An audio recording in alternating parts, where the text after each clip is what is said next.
I know we have to wait. Hi, guys. Welcome to the recap of Dojo Live. Today is Monday, February, what's today? The 18th, 17th, 17.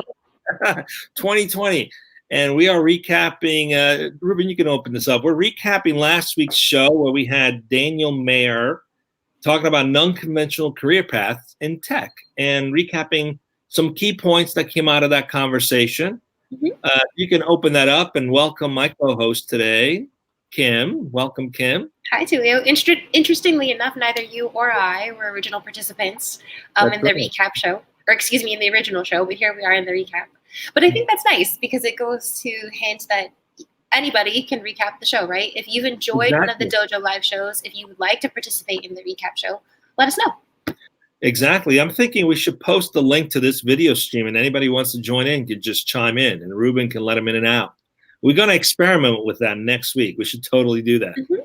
So there were 4 points that came out of the show last week, which sounded like a really good conversation, at least when I looked at it.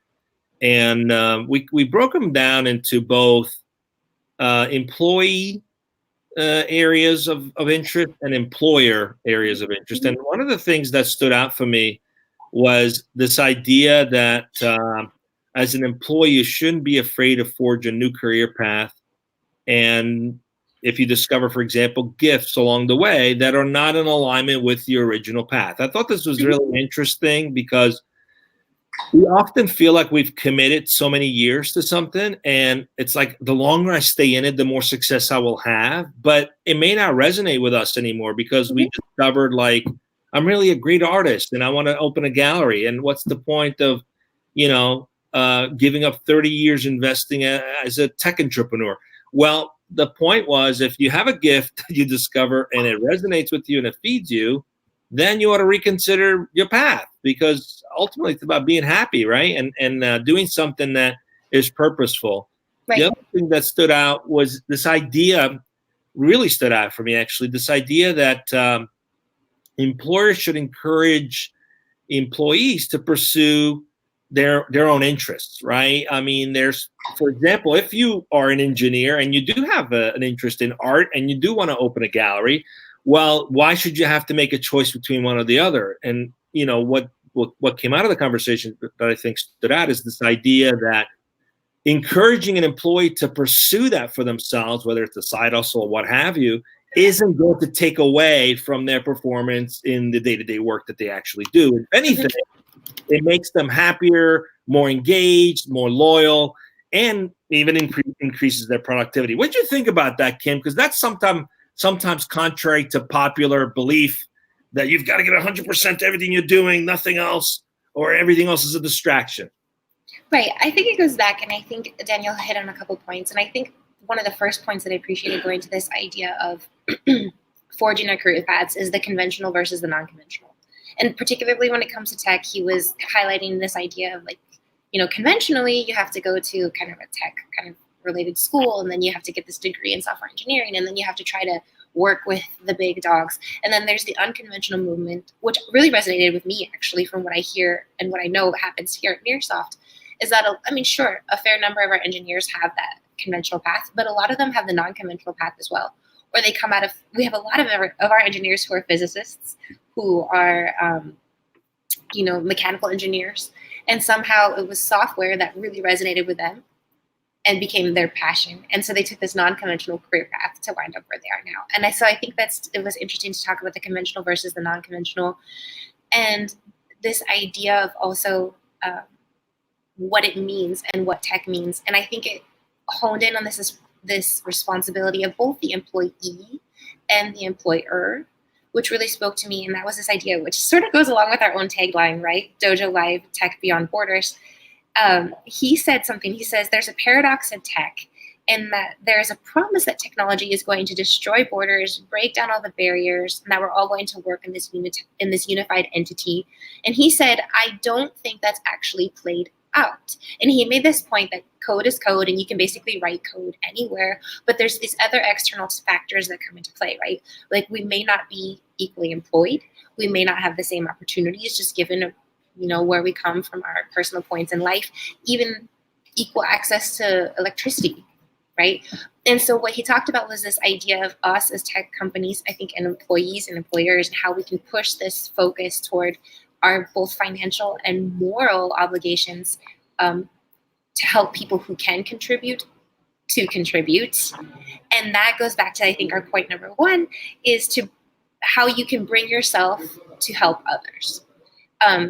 And ultimately, I think that joy, that sense of purpose and meaningfulness in what we do is going to make us more holistic people, as well as better employees. And if we have better employees, we have a better company, right? And it's just this chain reaction, right, of success all around. And I thought that was really beautiful.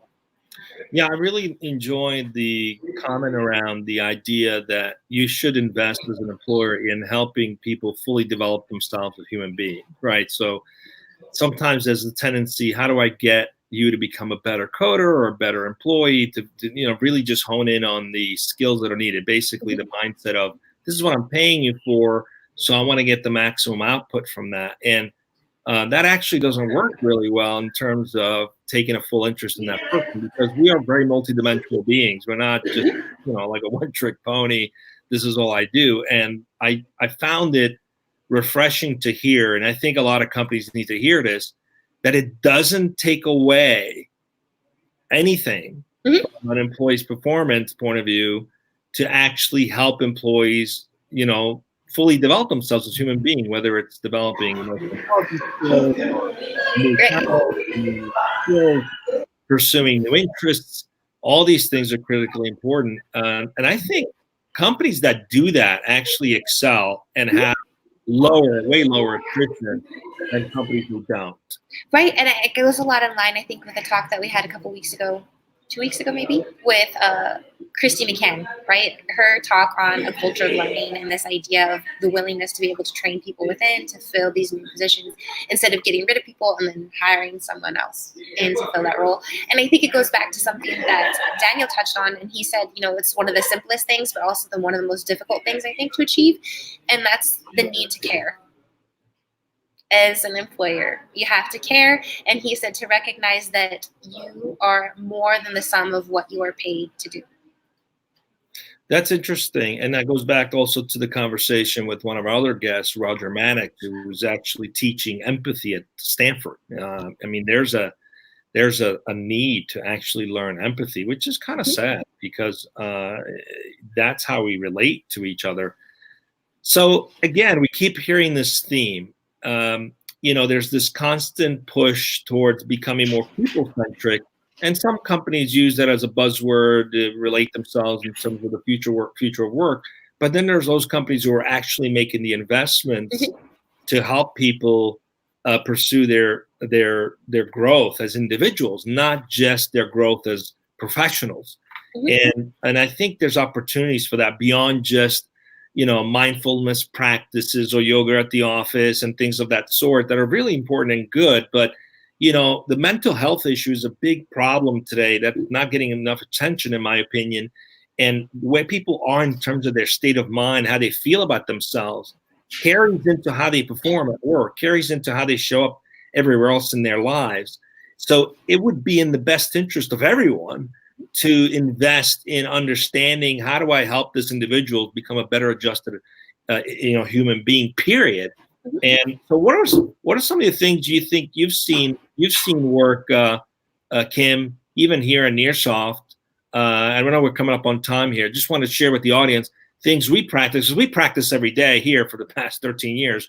You want to share something maybe that you want to share with other companies that are thinking about putting some of these things in practice? What do you think has worked for us? I think what works is just the ability, number one, and we go back to this all the time too, is to trust. To trust that your employees, if they have a great idea, if they feel like they have a talent for something, and kind of this no harm, no foul stance, right? Like, go for it. Like, what's the worst that could happen? And I think that that's something that's really valuable. Even Dojo Live itself, actually, our genesis is something very much in line with this idea of tapping into our own unique talents, right? Having this idea, and me even being here, Carlos Ponce was the first one right back at, the beginning, like, hey, Kim, why don't you co-host with me? It turns out I like it. And I think I'm sort of good at it, and to me, it's something that, I had never even thought that maybe I could do this. And I think that was really interesting. I mean, we even have our very own academy program where we tap into students and help teach them, teach and unteach certain elements to kind of thrive in our culture, and then opportunities to work with us afterward. Even this idea of our well-being program, like you touched on with mental health, some of that we are able to work with professionals exterior to Nearsoft, but a lot of our well-being initiatives come from within, right? We have, oh no, I'm gonna slaughter, is it Fernando, don't kill me. Mai Tai, that's not Mai Tai, that's the drink. What is it? There's this Brazilian martial arts that he practices and that he's invited people. And now they've got like a group, I think about 5-10 people who meet several times a week. I think it's Camagra, I think, something like that. Shoot, Fernando, I'm sorry. It's okay. But I mean, that's an example of where you can tap into your own unique talents and help others. Right. And I think it ultimately helps our company because people are happy to be here. There's a community here. There's a family here. And it creates a renewed sense of excitement and commitment. And this realization that I can thrive here, that people actually care about me. If I'm not thriving, I can reach out to someone. And yeah, it really comes down to creating meaning and belonging. And we're up on time. So great recap. If anyone watching and wants to join us for the next recap, just let us know. We want to have audience participation. You can actually be one of the tiles right here talking about the show. And we're speaking of the show, we have another one coming up this Wednesday at 1 p.m. Pacific. Don't remember what the title is, but it's going to be interesting. So definitely show up. Always interesting. It's actually my birthday on the 19th on Wednesday. So I'm going to be showing up on my own birthday on Dojo Live. So check us out. Perfect. Talk to you later, Tulio. Cheers.